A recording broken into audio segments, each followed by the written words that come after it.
আপনারা সকলেই দেখেছেন যে মাননীয় মুখ্যমন্ত্রী মমতা বন্দ্যোপাধ্যায় যে নতুন বাজেট কিছুদিন আগে পেশ করেছে, সেই বাজেটে কি কি প্রকল্পের কথা আপডেট করেছেন সেটা কিন্তু আপনারা সকলেই জেনেছেন।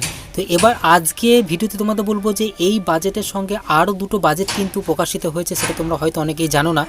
যেটা প্রথমত তোমরা সকলেই যেটা হাইলাইট হচ্ছে এখন বর্তমানে, যেটা যে 21 থেকে 40 বছর বয়সী মাধ্যমিক বা সমতুল্য পরীক্ষা উত্তীর্ণ যুবসাথী কর্মসংস্থানে সাহায্য করার জন্য বাংলা যুবসাথী প্রকল্প কিন্তু নাম উদ্বোধন করা হচ্ছে।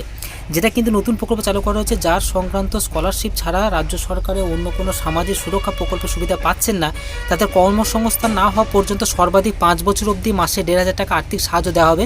যেটা 15 আগস্ট থেকে 2026 সাল পর্যন্ত চালু হওয়ার প্রকল্প এই ঘোষণা হওয়ার কথা আছে। কিন্তু কালকেই মাননীয় মুখ্যমন্ত্রী মমতা বন্দ্যোপাধ্যায় জানিয়ে দিয়েছেন যে এটি 15 আগস্ট থেকে চালু হচ্ছে না, চালু হচ্ছে 14 ফেব্রুয়ারি থেকে 26 ফেব্রুয়ারির মধ্যে কিন্তু অ্যাপ্লিকেশন ফর্ম সংগ্রহ করা হবে। সেটা কিন্তু একটা ক্যাম্পের মাধ্যমে করা হবে। সেই ক্যাম্পটা কিন্তু কবে প্রকাশিত হবে সেটা কিন্তু এখানে উল্লেখ করেনি, কিন্তু ফর্মটার অ্যাপ্লিকেশন আরম্ভ হচ্ছে 14 ফেব্রুয়ারি থেকে 26 ফেব্রুয়ারি পর্যন্ত ফর্ম জমানো হবে। আর এই টাকা আগামী 1 এপ্রিল থেকে সেই টাকা তোমরা পেতে থাকবে। তো যেটা 15 আগস্ট বলেছিল সেটা কিন্তু এই যুবসাথীটা কিন্তু আরও আগিয়ে নেওয়া হয়েছে। তো যুবসাথী প্রকল্পে ছাড়ার সঙ্গে সঙ্গে আরও দুটো প্রকল্পের কিন্তু কথা উল্লেখ করেছে, যেটা মাননীয় মুখ্যমন্ত্রী মমতা বন্দ্যোপাধ্যায় চলেছে। যেখানে যেটা বলেছে দেখতে পাচ্ছ, আমি আনন্দের সঙ্গে জানাচ্ছি যে রাজ্য সরকারি আধা সরকারি কর্মচারী শিক্ষক অশিক্ষিত কর্মবিন্দুদের পেনশনে ভাতার মতো একটি প্রকল্প চালু করছে, যেটা কিন্তু 1 এপ্রিল থেকে 2026 থেকে 4% হারে একটা কিস্তির মাধ্যমে কিন্তু তোমাদের টাকা দেওয়ার ব্যবস্থা করা কিন্তু হয়েছে।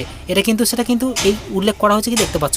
তার থেকেও যেটা বড় খবর, চাষিদের জন্য সুখবর রয়েছে। ক্ষুদ্র ও প্রান্তিক চাষিদের চাষের খরচ কমানোর উদ্দেশ্যে এখন তাদের সরকারি টিউবওয়েল বা নদী সেচ ব্যবস্থা ব্যবহারে যে ফি বা চার্জ দিতে হয় তা সম্পূর্ণ মকুব করা হলো। ছোট এবং কৃষকরা যারা আছে, ছোট ক্ষুদ্র প্রান্তিক চাষিরা যারা আছে, তাদের যে সাবমার্সেলের যে এলাকা আছে, সাবমার্সেল এলাকায় যে জল তোমাদের দেওয়া হয় চাষ করার জন্য, সেই চাষের যে জলটের টাকাটা সেটা কিন্তু সমস্তটা কিন্তু মুখ্যমন্ত্রী মমতা বন্দ্যোপাধ্যায় পুরো মকুব করে দিচ্ছেন। সমস্ত ফ্রিতে কিন্তু তোমাদের জলের সরবরাহ বা সেচ ব্যবস্থা কিন্তু করে দেওয়া হবে। এটা কিন্তু উল্লেখ করেছে সর্বদা, তোমরা দেখতে পাচ্ছ। এটা একটা ভালো খবর বলতে পারছো।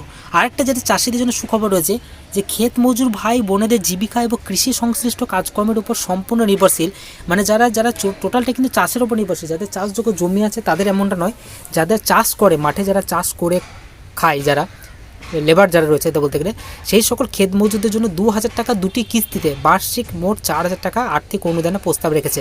যেটা 2,000 টাকা করে, মানে বছরে 4,000 টাকা কিন্তু দেওয়া হবে। এই অনুদানে একটি কিস্তি রবি চাষের সময় এবং একটা খারিফ চাষের সময় দেওয়া হবে, একটা বর্ষার ধানের চাষের সময় এবং একটা খরার ধানের চাষের সময় কিন্তু তোমাদের সে টাকাটা পাবে। যে সকল ক্ষেত মজুর নিজস্ব কৃষি জমি না থাকায়, যাদের কৃষি জমি নেই, কৃষক বন্ধু প্রকল্পের সুবিধা পান না, যারা ভাগ চাষি হিসেবে নথিবদ্ধ নন, সেই সকল যোগ্য ক্ষেত মজুররা এর আওতায় আসবেন। তাদের একটি তথ্য ভাণ্ডার তৈরি করা হবে, মানে যারা কৃষক বন্ধু পায় না, যাদের কোনো জমি জায়গা নেই অথচ কিন্তু মাঠে চাষাবাদ করে খেতে হয়, তাদের কিন্তু এই ব্যবস্থাটা করে দেওয়া হচ্ছে। একটা হচ্ছে খারিফ শস্য এবং একটা রবি শস্য, মানে বছরে 4,000 টাকা তোমরা কিন্তু সে টাকাটা পাবে।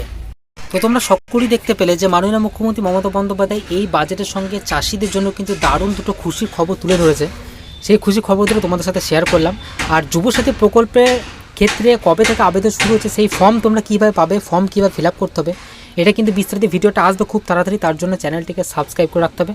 যুবসাথী প্রকল্পের জন্য কী কী ডকুমেন্টস লাগবে, ফর্মটা কীভাবে ফিল আপ করতে হবে, কবে কোথায় ক্যাম্প হবে, সেটা কিন্তু বিস্তারিত একটা ভিডিওর মধ্যে তোমাদের শেয়ার করে দেবো। যখন এই নিয়ে কোনো প্রকাশ হবে, খবর প্রকাশ হবে, তখন সেই ভিডিও তোমাদের সাথে শেয়ার করবো।